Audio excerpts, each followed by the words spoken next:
कहानी की शुरुआत में हमें साल 1857 का एक दृश्य दिखाया जाता है जहां एक डैनिश जहाज नॉर्थ पोल की ओर बढ़ रहा होता है, लेकिन रास्ते में वह जहाज मोटी बर्फ में बुरी तरह फंस जाता है। जहाज का कैप्टन पूरी कोशिश कर रहा होता है कि किसी भी तरह उसके लोग इस जहाज को बर्फ से बाहर निकाल लें ताकि उनकी एक्सपीडिशन आगे जारी रह सके, मगर जहाज के बाकी सभी लोग अब थक चुके थे। भूख और लगातार मेहनत ने उन्हें कमजोर कर दिया था, इसलिए वे अब बस घर वापस लौटना चाहते थे। फिर भी कैप्टन हार मानने को तैयार नहीं होता और जहाज को छुड़ाने की कोशिश जारी रखता है। उसी रात अचानक उन्हें पास से एक जोरदार धमाके की आवाज सुनाई देती है। धमाके के बाद वहां आग भी जलती हुई दिखाई देती है। यह देखकर कैप्टन कुछ लोगों के साथ उस जगह की जांच करने निकल पड़ता है। वहां पहुंचकर उन्हें विक्टर नाम का एक आदमी गंभीर रूप से घायल हालत में मिलता है। उसका काफी खून बह चुका होता है और उसके स्लेज डॉग्स भी मरे पड़े होते हैं। कैप्टन और उसके साथी तुरंत विक्टर को जहाज पर ले आते हैं। साथ ही वे सभी हथियार भी तैयार कर लेते हैं, क्योंकि साफ था कि किसी खतरनाक प्राणी ने ही विक्टर को इस तरह घायल किया होगा। तभी अचानक एक बहुत बड़ा और डरावना आदमी दिखाई देता है जो किसी राक्षस जैसा लगता है। पलक झपकते ही वह कैप्टन के लोगों पर हमला कर देता है। हैरानी की बात यह थी कि उस पर गोलियों का भी कोई असर नहीं हो रहा था। वह बार बार बस एक ही बात चिल्ला रहा था कि उसे विक्टर चाहिए। वह जहाज पर चढ़ जाता है और रास्ते में आने वाले हर आदमी पर हमला करने लगता है। स्थिति को काबू में करने के लिए कैप्टन अपनी खास 4 बैरल वाली बंदूक निकालता है और उस राक्षस पर गोली चला देता है। गोली लगते ही वह जहाज से नीचे गिर जाता है, लेकिन वह इतना ताकतवर था कि अकेले ही पूरे जहाज को हिला देता है। आखिरकार कैप्टन उसी 4 बैरल वाली बंदूक से राक्षस के पास जमी बर्फ पर गोली चला देता है। गोली लगते ही बर्फ टूट जाती है और वह राक्षस बर्फ के नीचे ठंडे पानी में डूब जाता है। इसके बाद कैप्टन विक्टर के पास जाकर उससे पूछता है कि आखिर वह राक्षस था कौन। तब विक्टर हैरान करने वाली बात बताता है कि उस राक्षस को उसने खुद बनाया है। वह यह भी कहता है कि वह मॉन्स्टर कभी मर नहीं सकता और एक दिन जरूर वापस आएगा। तब तक वह राक्षस कैप्टन के 6 आदमियों की जान ले चुका था। कैप्टन को विक्टर की बातों पर यकीन नहीं होता और वह समझ नहीं पाता कि कोई इंसान ऐसा खतरनाक प्राणी कैसे बना सकता है। विक्टर अपनी पूरी कहानी सुनाना शुरू करता है। फ्लिक मूवीज की एक और धमाकेदार वीडियो में आपका स्वागत है। दरअसल विक्टर एक दिन युद्ध के मैदान से 10 ऐसी लाशें चुनकर लाता है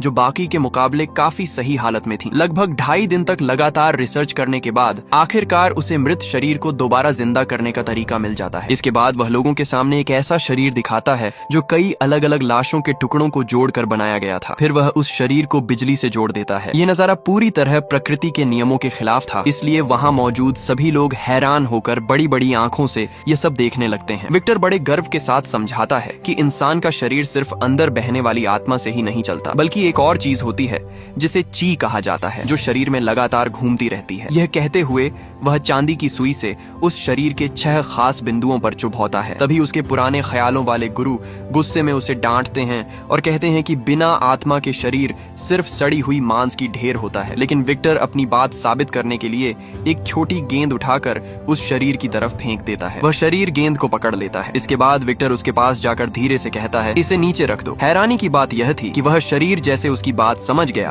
और तुरंत गेंद को नीचे गिरा देता है। विक्टर को उम्मीद थी कि उसके इस चमत्कार की लोग तारीफ करेंगे, लेकिन उल्टा उसका गुरु गुस्से में खड़ा हो जाता है और साफ कह देता है कि वह इस तरह के अनैतिक और खतरनाक प्रयोग का कभी समर्थन नहीं करेगा। इसके बाद दोनों के बीच जोरदार बहस शुरू हो जाती है। इसी बहस के दौरान वह छोटी गेंद लुढ़कते हुए दर्शकों की तरफ चली जाती है, जिसे देखने आए एक हथियार व्यापारी हारलैंड उठा लेता है। वह अपनी आंखों से देखता है कि विक्टर उस शरीर से एक सुई निकाल देता है और उसी पल वह शरीर झटके खाते हुए फिर से मर जाता है। जीवन का इस तरह अचानक शुरू होना और खत्म हो जाना हारलैंड को बहुत दिलचस्प लगता है और उसी समय उसकी दिलचस्पी इस युवा वैज्ञानिक में बढ़ जाती है। कुछ समय बाद हारलैंड खुद विक्टर से मिलने उसके घर जाता है और उसे उसके छोटे भाई विलियम का एक खत देता है। उस खत से पता चलता है कि विलियम की सगाई उसकी भतीजी एलिजाबेथ से हो गई है, यानी अब वे लोग रिश्तेदार भी बन गए हैं। हारलैंड साफ साफ कहता है कि उसे विक्टर का प्रोजेक्ट बहुत दिलचस्प लग रहा है। वह विक्टर को 3 दिन बाद होने वाली अपनी पार्टी में आने का न्योता देता है और कहता है कि उस दिन वह उसे एक ऐसा तोहफा देगा जो उसकी पूरी जिंदगी बदल सकता है। यह बात सुनकर विक्टर सच में उत्सुक हो जाता है। पार्टी वाले दिन वह जल्दी पहुंच जाता है और अपने साथ अपनी रिसर्च नोटबुक भी लेकर आता है। अभी उसका प्रयोग पूरी तरह सफल नहीं हुआ था। उन छोटी छोटी बैटरियों से वह शरीर ज्यादा देर तक चल नहीं सकता था, इसलिए उस दिन भले ही वह सुई न निकालता, तब भी थोड़ी देर में बिजली खत्म होने के कारण वह शरीर फिर से मर जाता। विक्टर को लगता है कि शायद समस्या सिर्फ बिजली की नहीं है, बल्कि उसने अभी तक इंसानी शरीर को पूरी तरह समझा भी नहीं है। तभी हारलैंड उससे इवलिन एनाटॉमी डायग्राम की बात करता है। यह यूरोप का सबसे शुरुआती और बेहद मशहूर मानव शरीर का नक्शा था, जिसमें नसों और धमनियों को बहुत बारीकी से दिखाया गया था। मेडिकल के छात्रों के लिए यह किसी पवित्र चीज से कम नहीं था। संयोग से उसका सबसे बेहतरीन चित्र हारलैंड के पास ही था। जब विक्टर उस लकड़ी के बोर्ड पर बनी बेहद बारीक रेखाओं को देखता है तो उसे ऐसा लगता है जैसे कोई खजाना देख रहा हो, खासकर दिल वाला हिस्सा जो बेहद जटिल और खूबसूरती से बनाया गया था। उसी से बहने वाला खून पूरे शरीर को जिंदा रखता है। हारलैंड आगे बढ़कर कहता है कि वह विक्टर की सारी रिसर्च का खर्च उठाने के लिए तैयार है और बदले में उसे अभी कुछ नहीं चाहिए, बस सही समय आने पर विक्टर को उसकी एक शर्त माननी होगी। विक्टर थोड़ी देर के लिए सोच में पड़ जाता है। वह हमेशा अकेले काम करने का आदी था और अपने फैसले खुद लेने का भी, लेकिन कई सालों की मेहनत और अपने रिसर्च के सपने को देखते हुए आखिरकार वह हारलैंड की मदद स्वीकार कर लेता है। इसके बाद वे दोनों युद्ध में छोड़े गए एक पुराने घंटा घर को अपनी प्रयोगशाला बनाने का फैसला करते हैं। उस दिन जब विक्टर पहली बार उस विशाल टावर को देखता है तो वह एक साथ भव्य भी लगता है और डरावना भी, लेकिन विक्टर को वह जगह पहली नजर में ही पसंद आ जाती है और वह उसे अपनी जरूरत के हिसाब से बदलने की योजना बनाने लगता है। वह अतिरिक्त तौर पर शुद्ध चांदी से बना एक पूरा लाइटनिंग रॉड सिस्टम भी लगवाना चाहता है जो टावर के ऊपर से सीधे लैब तक आए। हारलैंड तुरंत मान जाता है और इस पूरे निर्माण काम की जिम्मेदारी विलियम को दे देता है। इतना पैसा खर्च करना और बिना शर्त भरोसा करना, हारलैंड के मन में असल में क्या चल रहा था ये कोई नहीं समझ पा रहा था। लेकिन इस फंडिंग के बाद विक्टर पूरी ताकत से अपने प्रयोग में जुट जाता है और जीवन को बदल देने वाले अपने बड़े प्रयोग की शुरुआत कर देता है। इसके बाद वे लोग मौत की सजा दिए जाने वाली जगह पर जाते हैं और बहुत सारे पैसे देकर कुछ ऐसे शव खरीद लेते हैं जिन्हें अभी अभी फांसी दी गई थी। लेकिन वापस लौटते समय विक्टर की अचानक एलिजाबेथ से मुलाकात हो जाती है। सच तो यह है कि पहली बार मिलने के बाद से ही विक्टर को अपनी इस होने वाली भाभी के बारे में हल्की सी जिज्ञासा होने लगी थी। जब उसे पता चलता है कि एलिजाबेथ यहाँ प्रार्थना करने आई है तो विक्टर पहले ही एक छोटे से कमरे में जाकर बैठ जाता है और इंतजार करता है कि वह अंदर आकर अपने मन की बात बताए। लेकिन जैसे ही एलिजाबेथ बोलना शुरू करती है उसकी पहली ही बात सुनकर विक्टर बुरी तरह चौंक जाता है। एलिजाबेथ पहले से ही जानती थी कि विक्टर वहां मौजूद है। वह खुद भी आधा अधूरा कीट विज्ञान यानी कीड़ों के अध्ययन से जुड़ा हुआ इंसान था। किसी हद तक देखा जाए तो वह और विक्टर एक दूसरे से काफी मिलते जुलते भी थे। एलिजाबेथ के आने से कुछ समय के लिए विक्टर की जिंदगी में जैसे रंग भर जाते हैं। उसके मन में एक साथ अपराध बोध और खुशी दोनों ही भाव बढ़ने लगते हैं। विक्टर काम का बहाना बनाकर विलियम को घंटा घर में छोड़ देता है और खुद एलिजाबेथ के साथ बाहर निकल जाता है। दोनों साथ में तितलियां पकड़ते हैं और समय बिताते हैं। वे इतने खुश होकर समय बिताने लगते हैं कि कुछ देर के लिए यह तक भूल जाते हैं कि उनके रिश्ते क्या हैं। लेकिन हारलैंड सबसे पहले इस बात को समझ जाता है कि इन दोनों के बीच कुछ भावनाएं पैदा हो रही हैं। वह ज्यादा दखल नहीं देता, बस विक्टर को याद दिलाता है कि उसे अपने असली काम को नहीं भूलना चाहिए क्योंकि युद्ध जल्द ही खत्म होने वाला है। दरअसल हारलैंड एक हथियार व्यापारी था और युद्ध खत्म होने का मतलब उसके धंधे के लिए बहुत बड़ा नुकसान था। वह विक्टर से कहता है कि उसकी अनलिमिटेड फंडिंग शायद सिर्फ एक हफ्ते और चल पाएगी, इसलिए बेहतर होगा कि विक्टर इस समय के अंदर अपने प्रयोग में कोई बड़ी सफलता हासिल कर ले। इस दबाव के बाद विक्टर खुद को पूरी तरह लैब में बंद कर लेता है और लगातार काम करने लगता है। एक दिन जब वह एक शव की आधी चीर फाड़ कर चुका होता है तभी अचानक एलिजाबेथ उससे मिलने आ जाती है। सामने मेज पर पड़ा खून से लथपथ और डरावना शव देखकर भी उसे डर नहीं लगता। वह शरीर ऐसे घुटनों के बल झुका हुआ था जैसे किसी भगवान के सामने प्रार्थना कर रहा हो। एलिजाबेथ अनायास ही अपना हाथ बढ़ाकर उस शव को छू लेती है और सृष्टि की अद्भुत रचना के बारे में हैरानी से बात करती है। उसी की यह बात विक्टर को अचानक एक नया विचार दे देती है और वह अपने प्रयोग की सबसे बड़ी रुकावट को पार कर लेता है। लेकिन एलिजाबेथ वहां अपने प्यार का इजहार करने नहीं आई थी। वह तो दरअसल विक्टर से अपने रिश्ते को हमेशा के लिए खत्म करने आई थी। जब वह जल्दी जल्दी वहां से चली जाती है तो विक्टर कुछ समय के लिए गहरे निराशा में डूब जाता है। वह दोनों के साथ बिताए पलों को याद करने लगता है। तभी अचानक उसे एलिजाबेथ की कही एक बात याद आती है, भगवान की बनाई हुई सम्मिति यानी संतुलन। वह तुरंत अपने कपड़े उतार कर शव के सामने खड़ा हो जाता है और फिर से सुइयों के बिंदु बदलकर प्रयोग करने लगता है। जैसे ही बैटरियों का रंग बदलता है शव के हाथ में हल्की सी हरकत दिखाई देती है। अगले ही पल वह अचानक जोर से हिल जाता है। विक्टर तुरंत बैटरी निकाल देता है, लेकिन अब उसे अपने प्रयोग का असली रहस्य समझ में आ चुका था। उसी क्षण से उसका कृत्रिम इंसान बनाने का असली प्रोजेक्ट शुरू हो जाता है। युद्ध खत्म होने के बाद समुद्र के किनारे लाशों का ढेर लग जाता है। विक्टर साफ साफ बता देता है कि उसे किस तरह के शरीर के हिस्सों की जरूरत है। इसके बाद बड़ी संख्या में लाशों को लैब में लाया जाता है ताकि विक्टर उनमें से अपने काम के लिए अलग अलग हिस्से चुन सके। वो बहुत परफेक्शन चाहता था, इसलिए हर शव से सिर्फ सबसे अच्छा हिस्सा ही चुनता था। कभी किसी का पैर, कभी किसी का हाथ, कभी किसी खास जगह की नसें। उस समय उसके चेहरे पर जो भाव थे उन्हें देखकर लगता था जैसे कोई बढ़ई अपने हाथों से लकड़ी का बेहतरीन काम बना रहा हो और पूरी तल्लीनता से अपने काम में लगा हो। जब उसका बनाया हुआ शरीर लगभग तैयार होने वाला था तभी हारलैंड वहां पहुंचता है और खुद उस सिर को चुनता है जिसे विक्टर इस्तेमाल करने वाला था। उसी समय लैब के अंदर सूरज की हल्की रोशनी आ रही थी, लेकिन वह रोशनी भी उनके ऊपर छाए अंधेरे माहौल को खत्म नहीं कर पा रही थी। चारों तरफ अधूरे और कटे फटे शव पड़े हुए थे, लेकिन विक्टर को इसकी कोई परवाह नहीं थी। जब वह आखिरी आंख भी उस शरीर में लगा देता है और ऊपर देखता है तो जमीन पर खून बह रहा होता है और चारों ओर शरीर के टुकड़े बिखरे पड़े होते हैं। यह दृश्य किसी नरक से कम नहीं था, लेकिन विक्टर अपने मन में इसे न जाने कितनी बार पहले ही देख चुका था। वह अपने बचपन का एक छोटा सा मानव शरीर का मॉडल निकालता है और फिर अपने बनाए हुए विशाल शरीर को देखता है। बचपन के उस छोटे मॉडल से लेकर आज इस असली आकार तक पहुंचने में उसे कई दशकों का इंतजार करना पड़ा था। जैसे ही वह बैटरी उस शरीर से जोड़ने वाला होता है, तभी बाहर का मौसम अचानक बदल जाता है। तेज काले बादल और बिजली चमकने लगती है, मानो खुद प्रकृति भी उसके इस प्रयोग में साथ दे रही हो।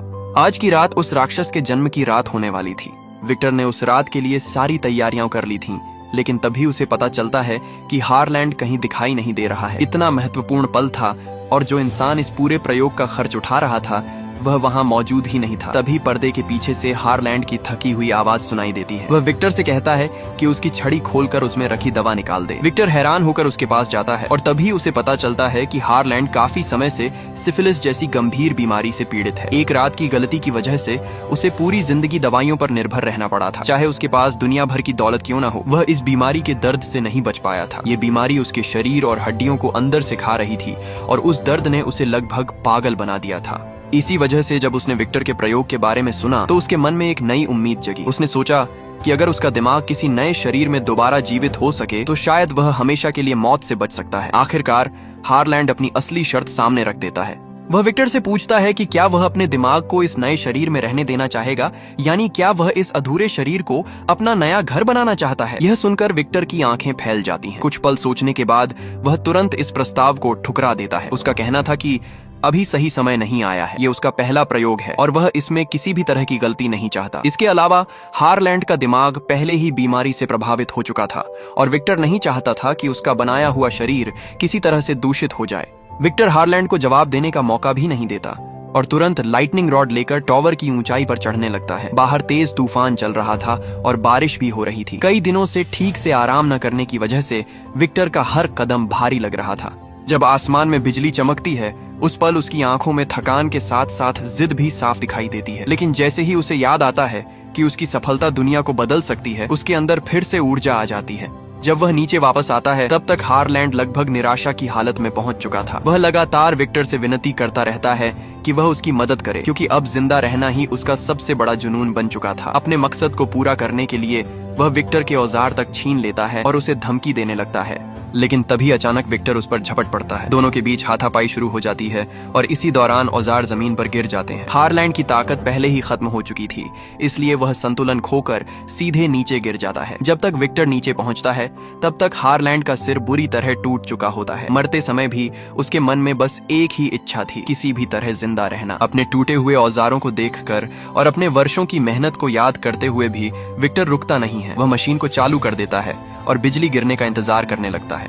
लाल रंग की बैटरियां एक एक करके जलने लगती हैं और ऊपर लगा बिजली पकड़ने वाला उपकरण गूंजने लगता है। मशीन से भारी आवाजें आने लगती हैं। जैसे ही उपकरण अपनी सही जगह पर पहुंचता है, चांदी की नुकीली सुई धीरे धीरे नीचे उतरती है और सीधे उस शरीर की ओर बढ़ती है, लेकिन उस सुई में मौजूद हल्की सी गलती पूरे प्रयोग को अनिश्चित बना देती है। आखिरकार बिजली गिरती है और टॉवर के ऊपर लगे लाइटनिंग रॉड पर जोरदार चमक के साथ टकराती है। उस पल रंग बिरंगी रोशनी फैल जाती है और प्रकृति की वह ताकत सीधे नीचे पड़े शरीर पर गिरती है, लेकिन वही छोटी सी गलती बैटरियों को भी प्रभावित कर देती है। विक्टर खुद को बचाने के लिए छिप जाता है, लेकिन उसकी आंखें लगातार उस शरीर पर टिकी रहती हैं जो मशीन पर बंधा हुआ था। तेज बिजली के झटके से उस मृत शरीर का दिल, जो काफी समय से बंद था, अचानक फिर से धड़कने लगता है। उसी पल वह राक्षस पैदा हो जाता है, लेकिन विक्टर को यह दिखाई नहीं देता। जब वह शरीर से बैटरियां हटाकर उसके पास झुककर सुनता है तो सब कुछ फिर से शांत लगता है। शरीर में कोई हरकत नहीं होती। वह कई बार दिल को दबाकर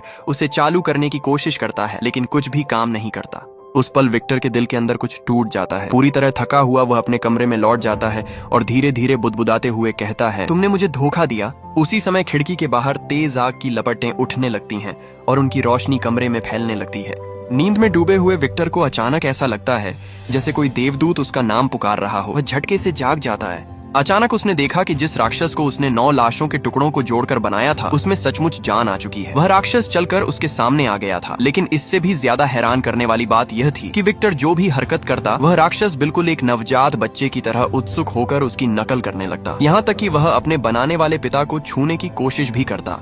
पहली बार पिता बनने जैसा एहसास पाकर विक्टर बहुत ज्यादा उत्साहित हो गया। उसने तुरंत अपने दस्ताने उतार दिए और अपने हाथ सामने कर दिए ताकि राक्षस समझ सके कि दोनों एक जैसे हैं। लेकिन तभी जब खिड़की खुली और गर्म धूप कमरे के अंदर आई तो राक्षस अचानक ऐसे सिमट गया जैसे वह उससे डर गया हो। इस समय जंगल के बीच विक्टर की मौजूदगी में राक्षस ने पहली बार अपनी बाहें फैलाकर जीवन की गर्माहट को महसूस किया। ये सच में एक चमत्कार जैसा था। विक्टर ने अपने सामने खड़े इस राक्षस के जरिए साबित कर दिया कि जीवन सिर्फ भगवान से नहीं आता, इंसान भी मौत के बाद जीवन को वापस ला सकता है। वह खुद को रोक नहीं पाया और अपना चेहरा राक्षस की छाती पर रख दिया, उस दिल की धड़कन सुनने के लिए जो अब उसकी वजह से धड़क रही थी। भले ही राक्षस का शरीर ठंडा था, लेकिन उस पल विक्टर को लंबे समय बाद एक अजीब सी गर्माहट महसूस हुई। विक्टर पूरी लगन से राक्षस को दुनिया की चीजें महसूस करना सिखाने लगा, बहते हुए पानी से लेकर जलती हुई मोमबत्ती की गर्मी तक और फिर भारी जंजीरों तक। हालांकि राक्षस को उसने खुद बनाया था, लेकिन वह उससे दूरी बनाए रखता था। वह उसे अपने साथ रहने नहीं देता था और बस तहखाने में बंद करके उस पर नजर रखता रहता था। वह अपने बच्चे को बहुत सी बातें सिखाता था, लेकिन उसे जरा सी भी ममता या प्यार नहीं देता था। तो आखिर जीवन को दूसरी बार देने का मतलब क्या था? उस रात विक्टर फिर से सो नहीं पाया। उसे लगा था कि जब वह जीवन को वापस ला पाएगा तो उसका पूरा जीवन संतोष से भर जाएगा। लेकिन जब उसने अपनी आंखों से देखा कि राक्षस कई महीनों से जिंदा है तो उसके अंदर एक अजीब सा खालीपन भर गया। वह खुद से पूछने लगा, अब मुझे क्या करना चाहिए? मैं इसका क्या करूं? उसके हाथ की मोमबत्ती एक एक करके बुझती चली गई और जीवन से जुड़ी वही खालीपन और अकेलापन फिर से उसे चारों तरफ से घेरने लगा। दरअसल यहाँ निर्देशक एक बहुत आम पिता पुत्र के रिश्ते की तरफ इशारा करता है, जहाँ पिता बच्चे को जन्म तो दे देता है लेकिन उसकी परवरिश की जिम्मेदारी नहीं। एक बच्चा 10 महीने माँ के गर्भ में रहता है और फिर जन्म लेता है, लेकिन इस पूरी प्रक्रिया में पिता की भागीदारी अक्सर 10% से भी कम होती है। इसीलिए जब बच्चा पैदा हो जाता है तो कई पिता के मन में बस एक ही विचार होता है, काम पूरा हो गया। बच्चे की असली परवरिश की जिम्मेदारी अक्सर नजरअंदाज कर दी जाती है। क्योंकि विक्टर का अपना परिवार भी अधूरा था, इसलिए उसे बिल्कुल नहीं पता था कि बच्चे की परवरिश कैसे की जाती है। शायद उसके मन में यही था कि बच्चे को जन्म लेते ही सब कुछ खुद ही सीख लेना चाहिए। इसलिए जब कई हफ्ते बीत गए और राक्षस अभी भी सिर्फ विक्टर नाम ही बोल पाता था तो विक्टर के अंदर धीरे धीरे झुंझलाहट बढ़ने लगी। वह थकने लगा था। लेकिन असली गुस्सा उस समय फूटा जब राक्षस ने एक चाकू उठा लिया। विक्टर तुरंत आगे बढ़ा, चाकू उसके हाथ से छीन लिया और जोर से उसे डांटते हुए बोला कि वह एक बेवकूफ है। जब राक्षस उसे छूने की कोशिश करता तो विक्टर ऐसे पीछे हट जाता जैसे उसने कोई गंदी चीज देख ली हो। इस तीखे विरोध ने पहली बार राक्षस के अंदर भी विरोध की भावना जगा दी।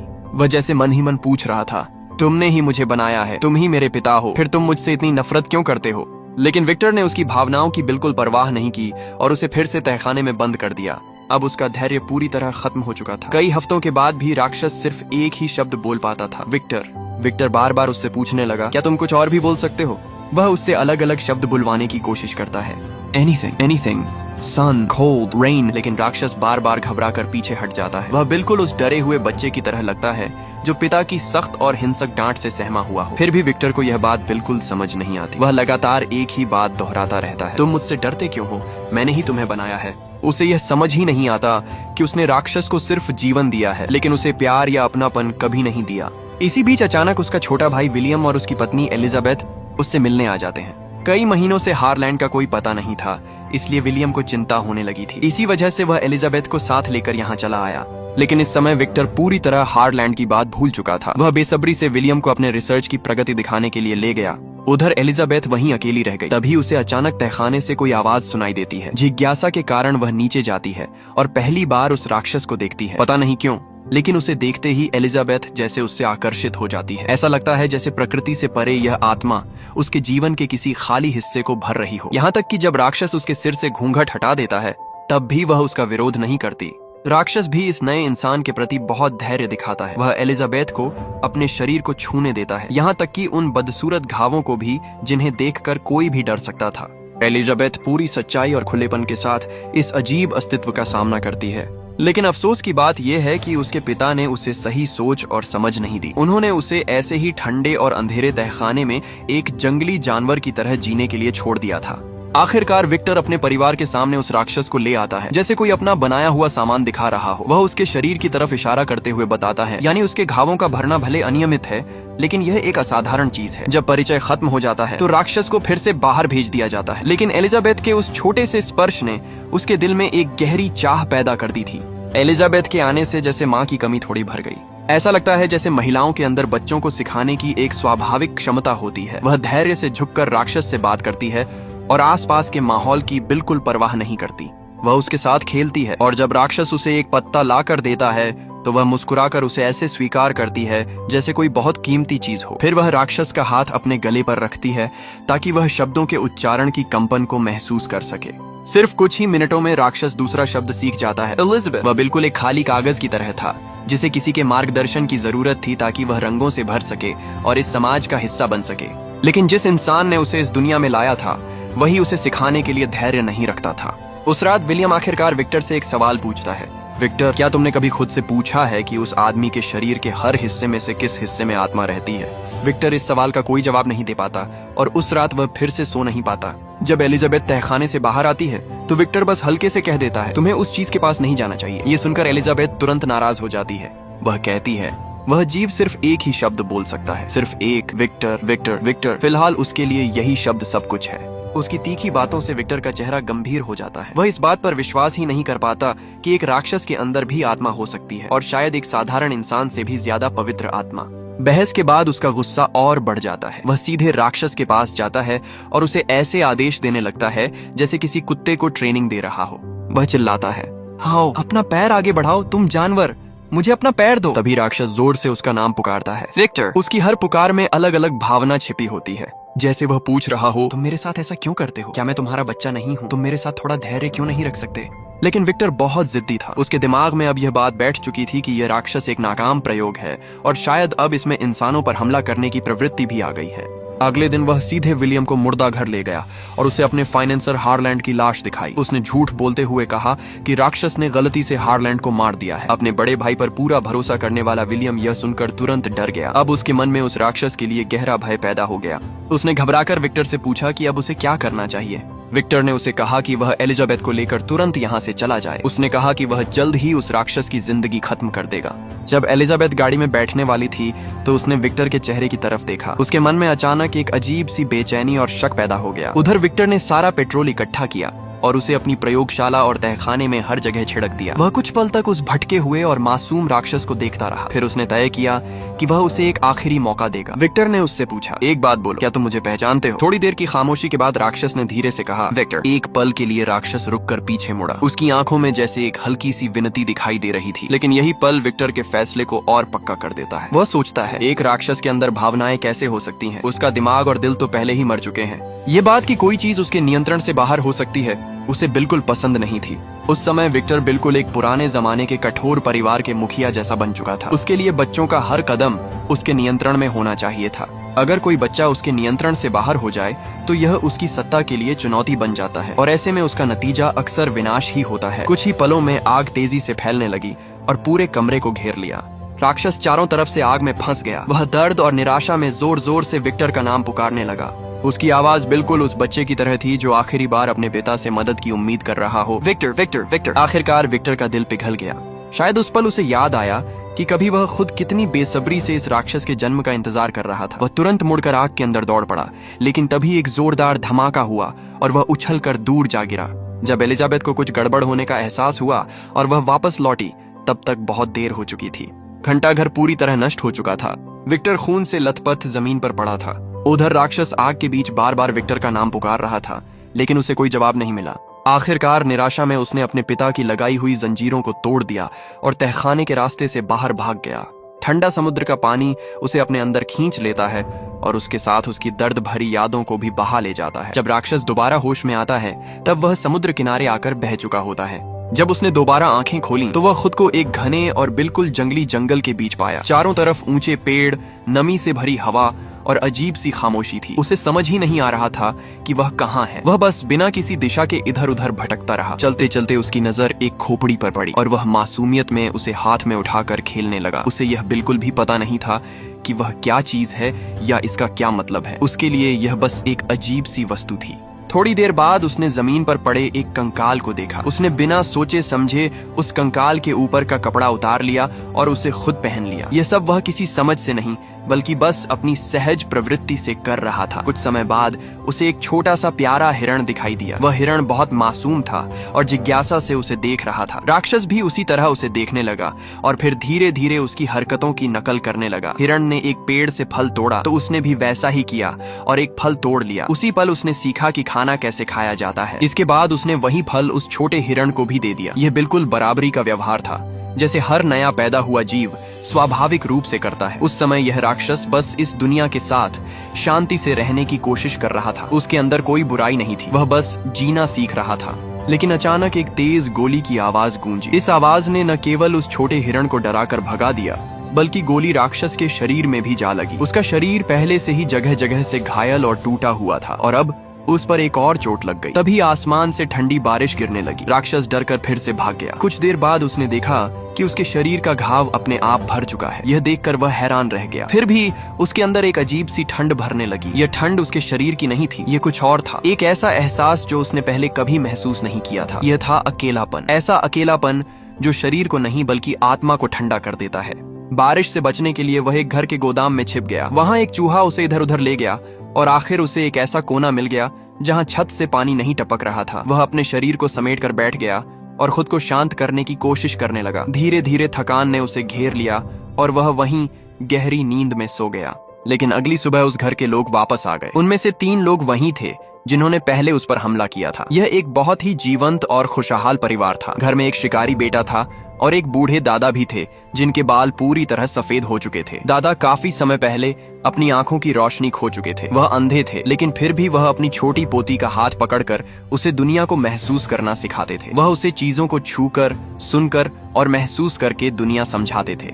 इस परिवार का गर्मजोशी भरा माहौल देखकर राक्षस के दिल में एक अजीब सी भावना पैदा हुई। वह उनसे जलने लगा, लेकिन यह जलन नफरत की नहीं थी बल्कि उस खुशी को पाने की चाहत की थी जो उनके पास थी। वह अब भी अंधेरे में छिपा रहता था, लेकिन उसके दिल में धीरे धीरे एक छोटी सी रोशनी पैदा होने लगी। वह दीवार के उस पार से इंसानों की भाषा सीखने लगा। जब बूढ़े दादा किसी शब्द को बोलकर अपनी पोती को सिखाते तो राक्षस भी चुपचाप उसी शब्द को दोहराने की कोशिश करता। वह किसी से बात नहीं करता था, लेकिन फिर भी उसे पहली बार महसूस हुआ कि खुशी क्या होती है। धीरे धीरे वह इस परिवार का एक छुपा हुआ सदस्य बन गया। वह उनसे बिना दिखाई दिए उनकी मदद करने लगा। जब उसने उस आदमी को यह कहते सुना कि लकड़ी काटना बहुत मुश्किल काम है, तो वह रात के अंधेरे में जंगल जाकर ढेर सारी लकड़ियां काट लाता और चुपचाप उनके आंगन में रख देता। जब सुबह घर वालों ने यह देखा तो बूढ़े दादा ने मुस्कुराकर कहा कि शायद कोई जंगल की आत्मा उनकी मदद कर रही है। उन्होंने अपने बेटे से कहा कि वह छोटी पोती को गोद में उठाए और घर के हर कमरे की ओर मुड़कर धन्यवाद कहे। जब राक्षस ने यह गर्मजोशी भरे शब्द सुने तो उसके दिल में बहुत खुशी हुई। उस दिन के बाद से वह इस परिवार का एक तरह से रक्षक बन गया। वह उनके लिए काम करता, भेड़ों के बाड़े को ठीक करता और चुपचाप उनकी मदद करता रहता। बदले में कभी कभी उन्हें भी उसकी मौजूदगी का आभास होता और वे उसके लिए छोटी छोटी चीजें छोड़ जाते। कभी एक कपड़ा, कभी एक रोटी और कभी फूलों का छोटा सा गुच्छा। लेकिन ज्यादातर समय वह अब भी किसी अंधेरे कोने में छिपा रहता और बस उनकी खुशियों को चुपचाप सुनता रहता। लेकिन एक दिन भेड़ियों का झुंड वहां आ गया और इस शांत जीवन को तोड़ दिया। घर के बाहर आए भेड़िए खाने की तलाश में थे और घर का शिकारी अपने परिवार को बचाने के लिए उनसे लड़ रहा था। उनके बीच कोई व्यक्तिगत दुश्मनी नहीं थी, बस उनकी पहचान अलग थी, इसलिए यह हिंसक टकराव होना तय था। उसी समय राक्षस को पहली बार समझ आया कि पहचान कितनी महत्वपूर्ण होती है। जैसे उसे इस दुनिया ने जन्म से ही स्वीकार नहीं किया था, जबकि उसने कोई बुरा काम नहीं किया था। कुछ लोगों का जन्म ही ऐसी किस्मत लेकर होता है जिसे दुनिया समझ नहीं पाती। इस हमले में शिकारी परिवार को भारी नुकसान हुआ, इसीलिए उन्होंने शहर लौटने का फैसला किया। लेकिन बूढ़े दादा राक्षस को रोकना चाहते थे। उन्हें लगा कि शायद यह एक मौका है।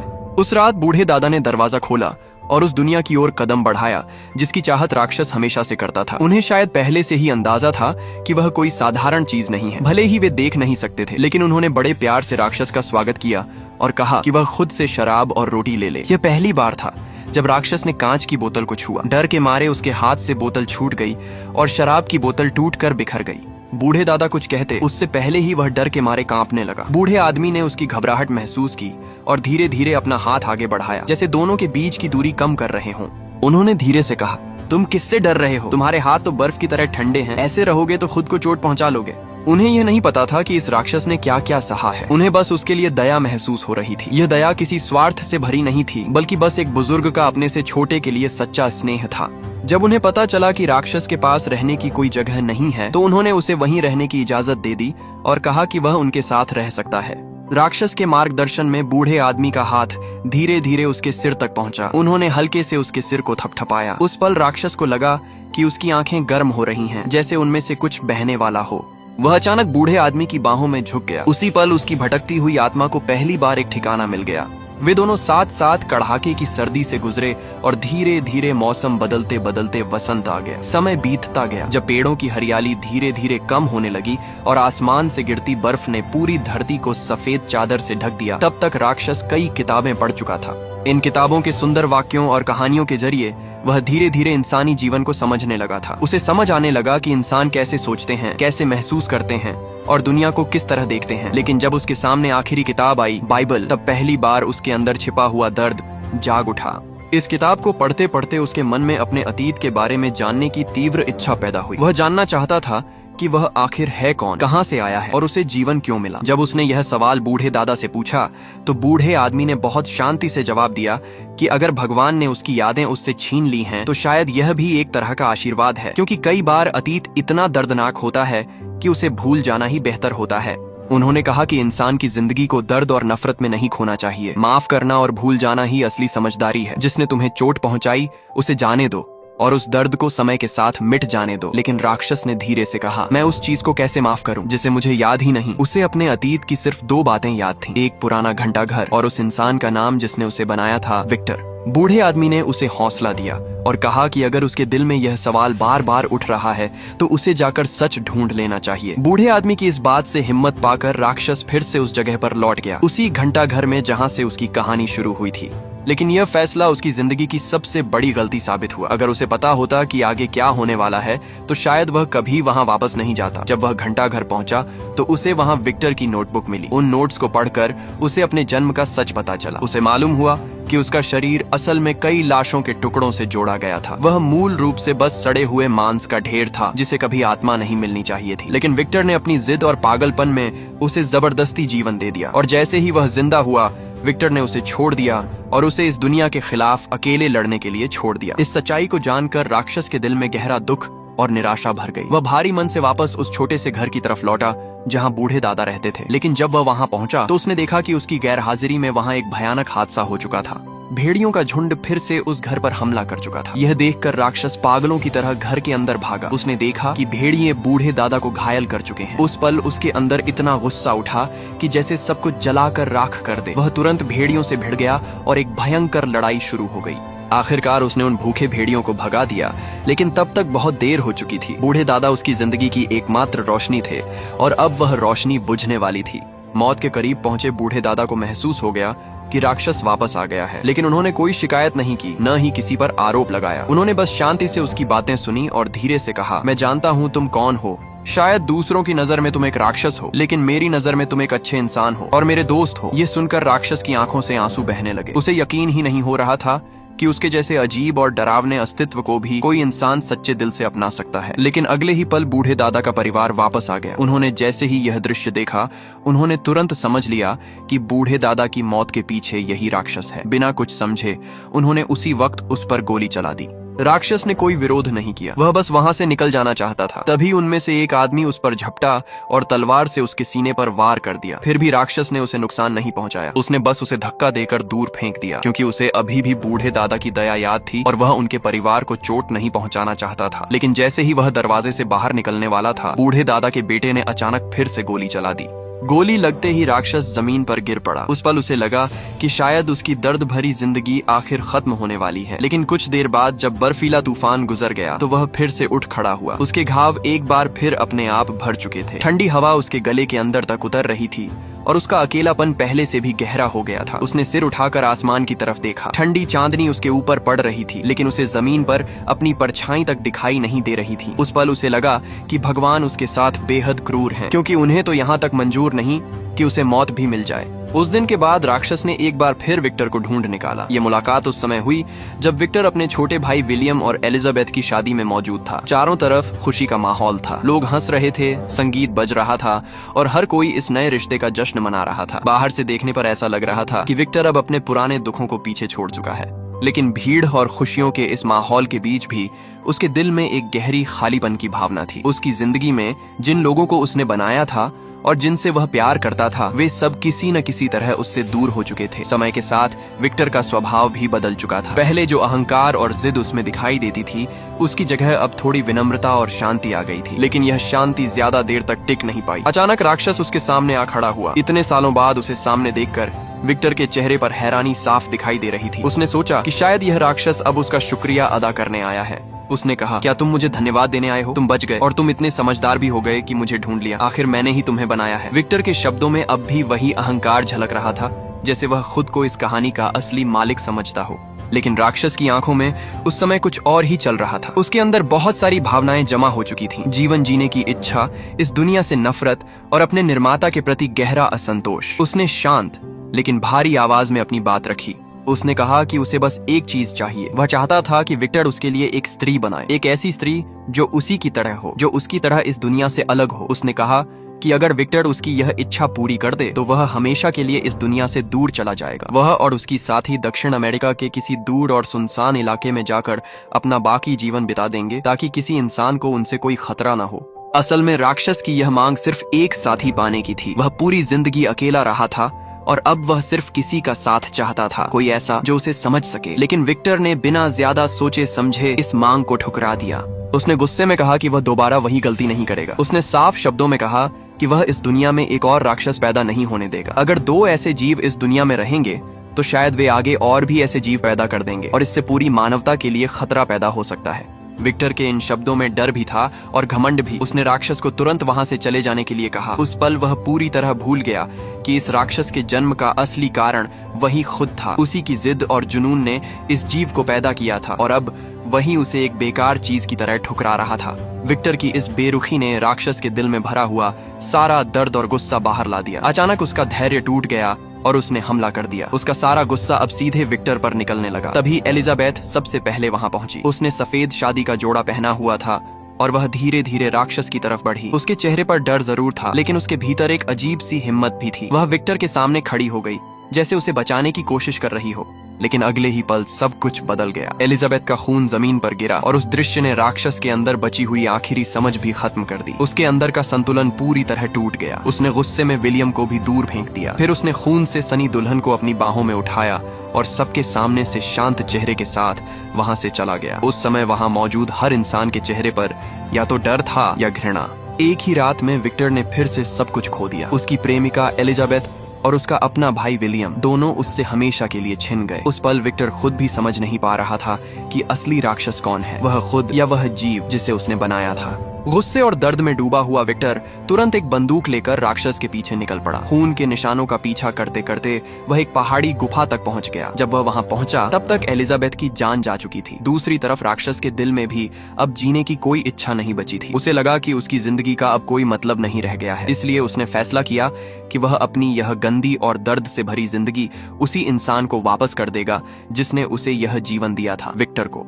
लेकिन जब विक्टर उसके सामने खड़ा हुआ तो वह उसे मार भी नहीं पाया। दोनों के बीच अजीब सी खामोशी छा गई। तभी राक्षस ने कहा कि अब से हालात बदल चुके हैं। उसने विक्टर से कहा कि अब असली ताकत उसके पास है और आज के बाद वही उसका मालिक होगा। यह बात विक्टर के लिए बहुत बड़ा अपमान थी। वह इस अपमान को सह नहीं सका। घायल होने के बावजूद वह राक्षस के पीछे दौड़ पड़ा। यह पीछा बहुत दूर तक चला, बर्फ से ढके मैदानों और विशाल ग्लेशियरों के पार। आखिरकार दुनिया जैसे खत्म हो गई और चारों तरफ सिर्फ बर्फ ही बर्फ रह गई। उस वीरान जगह पर बस दो ही लोग बचे थे, विक्टर और उसका बनाया हुआ राक्षस। आखिरकार उस जमी हुई धरती पर दोनों के बीच आखिरी मुकाबला शुरू हुआ। लेकिन यह लड़ाई ज्यादा देर नहीं चली। कुछ ही पलों में विक्टर बुरी तरह घायल होकर गिर पड़ा। वह लगभग मरने की हालत में पहुंच चुका था। तभी राक्षस ने एक बम निकाला और कहा कि इस दुनिया में शायद कोई और इतना मरना नहीं चाहता जितना वह चाहता है। उसने विक्टर को मजबूर किया कि वह उस बम को जला दे, लेकिन उसी समय उसने विक्टर को वहां से जाने दिया। राक्षस के हाथ में वह बम ऐसा लग रहा था जैसे किसी के हाथ में फूल हो। उसे लगा कि शायद अब आखिरकार उसे मुक्ति मिल जाएगी और उसकी बेकार जिंदगी खत्म हो जाएगी। लेकिन जब विस्फोट हुआ तब भी वह जिंदा था। उसका शरीर बुरी तरह टूट चुका था, लेकिन वह फिर भी आग के बीच खड़ा था। उसके जले हुए घाव पागलों की तरह तेजी से भरने लगे। उसका दिल लगातार धड़कता रहा और उसके शरीर से खून बहता रहा, लेकिन उसके दिल के अंदर जो खालीपन था उसे भरने वाला कोई नहीं था।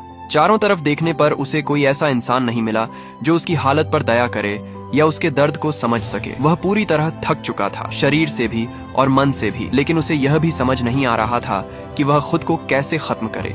उस बड़े धमाके की आवाज ने आसपास के इलाके में मौजूद एक जहाज के कप्तान का ध्यान खींच लिया। वह तुरंत अपने लोगों के साथ वहां पहुंचा और उसने खून से लथपथ पड़े विक्टर को बचा लिया। जब जहाज के डॉक्टर ने उसकी जांच की तो उसे पता चला कि विक्टर की एक टांग असली नहीं है बल्कि नकली है। तेज और ठंडी हवाओं के बीच जहाज के सभी लोग हैरान थे। उन्हें समझ ही नहीं आ रहा था कि यह आदमी आखिर आया कहां से है और उसने ऐसा क्या झेला है कि उसकी हालत इतनी खराब हो गई। लेकिन उस समय चल रही भयानक बर्फीली आंधी ने उनके किसी भी सवाल का जवाब नहीं दिया। अचानक दूर से एक डरावनी गर्जना सुनाई दी। यह आवाज उसी राक्षस की थी। कप्तान ने तुरंत अपने आदमियों को आदेश दिया कि विक्टर को जहाज पर ले जाया जाए। जैसे ही राक्षस की परछाई दिखाई दी, जहाज के सिपाहियों ने अपनी बंदूकें तैयार कर लीं। कप्तान के आदेश पर गोलियों की बारिश शुरू हो गई। कई गोलियां सीधे राक्षस के शरीर में लगीं। कुछ लोगों को तो उसके शरीर से उठती चिंगारियां भी दिखाई दी, लेकिन अगले ही पल सबकी आंखें फटी रह गईं, क्योंकि राक्षस ऐसे खड़ा हो गया जैसे उसे कुछ हुआ ही ना हो। गोलियों का उस पर कोई असर नहीं हो रहा था। इसके बाद राक्षस पागलों की तरह लोगों की भीड़ में घुस पड़ा और तेजी से जहाज की सीढ़ियों पर चढ़ गया। जहाज पर मौजूद सभी लोग डर के मारे पीछे हटने लगे, लेकिन राक्षस की नजर सिर्फ एक इंसान पर थी, विक्टर पर, जो जमीन पर पड़ा हुआ था। रास्ते में आने वाले कई नाविकों को उसने आसानी से उठाकर दूर फेंक दिया। यह देखकर कप्तान ने तुरंत एक भारी बंदूक मंगवाई और इस बार उनकी गोली सीधे राक्षस को जहाज से नीचे गिराने में सफल हो गई। लेकिन सबकी हैरानी के लिए सिर्फ कुछ ही सेकंड बाद राक्षस फिर से उठ खड़ा हुआ। वह अब भी जोर से चिल्ला रहा था, उसे मेरे हवाले कर दो। इसके बाद उसने अपने दोनों हाथ जहाज के किनारों पर रख दिए और अपनी असाधारण ताकत से पूरे जहाज को हिलाना शुरू कर दिया। जहाज के सभी लोग डर से कांप उठे। असल में उनका जहाज कई दिनों से बर्फ की मोटी परतों में फंसा हुआ था। नाविक कई दिनों तक मेहनत करके भी उस बर्फ को नहीं तोड़ पाए थे, लेकिन वही काम यह राक्षस आसानी से कर रहा था। उसकी ताकत इतनी ज्यादा थी कि उसने मोटी बर्फ की परत को भी तोड़ दिया। यह देखकर कप्तान ने तुरंत बर्फ की तरफ गोली चलाई। बर्फ टूट गई और उसी दरार में फिसलकर राक्षस ठंडे समुद्र में गिर गया। उस पल ऐसा लगा कि खतरा टल गया है। जब कप्तान ने यह खबर विक्टर को बताई तो विक्टर अचानक घबरा गया। उसने कहा कि वह राक्षस अमर है। जब तक वह खुद जिंदा है तब तक वह राक्षस जरूर वापस आएगा और उसे ढूंढकर ले जाएगा। लेकिन विक्टर की बात खत्म भी नहीं हुई थी कि कमरे के बाहर कुछ आवाज सुनाई दी। कप्तान को लगा कि शायद नाविकों में फिर से कोई हलचल हो रही है, इसलिए उसने दरवाजा खोलकर देखा। लेकिन दरवाजा खुलते ही वह चौंक गया, क्योंकि सामने वही राक्षस खड़ा। राक्षस धीरे धीरे अंदर आया और अपने पुराने निर्माता विक्टर की तरफ देखने लगा। फिर पहली बार उसने शांत स्वर में कप्तान से कहा कि उसके पास भी एक कहानी है जिसे वह सुनाना चाहता है। उसने आग से बचने के बाद अपने साथ हुई हर घटना, हर तकलीफ और हर दर्द को एक एक करके सुनाया। उसकी पूरी कहानी सुनने के बाद विक्टर के चेहरे पर पछतावा साफ दिखाई देने लगा। अपनी जिंदगी के आखिरी पलों में उसे एहसास हुआ कि उसने कितना बड़ा अपराध किया है। उसने अपने बचे हुए हाथ से राक्षस का हाथ पकड़ा और धीरे से कहा, मुझे माफ कर दो, मैंने गलती की। विक्टर ने पूरी जिंदगी अपने पिता से नफरत की थी, क्योंकि उसे कभी उनसे प्यार और समझ नहीं मिली। लेकिन उसने यह नहीं समझा कि वही गलती उसने खुद भी दोहराई थी। उसने भी अपने बनाए हुए इस जीव को प्यार देने के बजाय उसे अकेला छोड़ दिया था। आखिरकार उस पल दोनों के बीच सुलह हो गई। जब राक्षस ने पहली बार उसे पिता कहकर पुकारा तो शायद उसी पल वे दोनों सच में इंसान बन गए। भले ही यह माफी बहुत देर से आई थी, लेकिन राक्षस ने उसे स्वीकार कर लिया। सुबह होने से ठीक पहले राक्षस उस जहाज से चला गया। जाते जाते उसने जहाज को धक्का देकर बर्फ से बाहर निकाल दिया। कई दिनों से बर्फ में फंसा वह जहाज आखिरकार आजाद हो गया। जब नाविकों ने दोबारा अपने जहाज को चलाया तो उनका सफर अब किसी अनजान मंजिल की तरफ नहीं था, बल्कि वे वापस उसी रास्ते पर लौट रहे थे जहां से आए थे। उधर बर्फ से ढकी उस वीरान जगह पर सूरज धीरे धीरे डूब रहा था। राक्षस अकेला खड़ा आसमान की तरफ देख रहा था। उसी समय उसकी आंखों से एक आंसू गिरा। उसका दिल टूट चुका था, लेकिन वह अब भी धड़क रहा था। यही जीवन का सबसे बड़ा चमत्कार है, दिल टूटने के बाद भी जीता रहता है। विक्टर की पूरी जिंदगी एक खालीपन से भरी थी। अपने पिता की बेरुखी और सख्ती के कारण वह हमेशा जीवन के रहस्य और अमृता को पकड़ने की कोशिश करता रहा। उसने सोचा कि अगर वह जीवन को अपने हाथों में कैद कर लेगा तो उसे सुरक्षा और सुकून मिल जाएगा। लेकिन उसके इसी जिद ने एक और त्रासदी को जन्म दिया। विक्टर अपने पिता से कभी माफी नहीं सुन पाया, लेकिन उसने कम से कम अपने बनाए हुए इस बेटे से माफी मांग ली। यह राक्षस देखने में भले ही डरावना था। उसके शरीर पर बदसूरत निशान थे, उसकी त्वचा पीली थी और उसकी आंखें गहरी धंसी हुई थीं, लेकिन उसका दिल किसी भी इंसान से ज्यादा संवेदनशील और मासूम था। जन्म के पल से ही वह इस दुनिया से जुड़ना चाहता था। उसने हमेशा लोगों से सीखने और उनके साथ रहने की कोशिश की, यहाँ तक कि जब उसे बार बार चोट मिली तब भी उसने दुनिया से बदला लेने के बारे में नहीं सोचा। इस कहानी में राक्षस को हमेशा की तरह डरावना और खतरनाक नहीं दिखाया गया। इसके बजाय यह दिखाया गया कि असली राक्षस कई बार इंसान की सोच और उसके अहंकार में छिपा होता है। यह कहानी उन लोगों को एक कड़ा जवाब देती है जो सिर्फ किसी की शक्ल देखकर उसे जज कर लेते हैं। कभी कभी किसी इंसान के दिल में शेर जैसी ताकत होती है, लेकिन बाहर से वह गुलाब की खुशबू को महसूस करने जितना कोमल होता है। शायद हम सब इस दुनिया के किसी न किसी इंसान के लिए एक माफी के कर्जदार हैं, और शायद कहीं कोई ऐसा भी है जो आज भी हमसे सिर्फ एक सॉरी सुनने का इंतजार कर रहा है, क्योंकि किसी के साथ सच्चा और अच्छा रिश्ता बनाने के लिए सबसे पहले अपने अंदर के अहंकार और स्वार्थ को छोड़ना पड़ता है।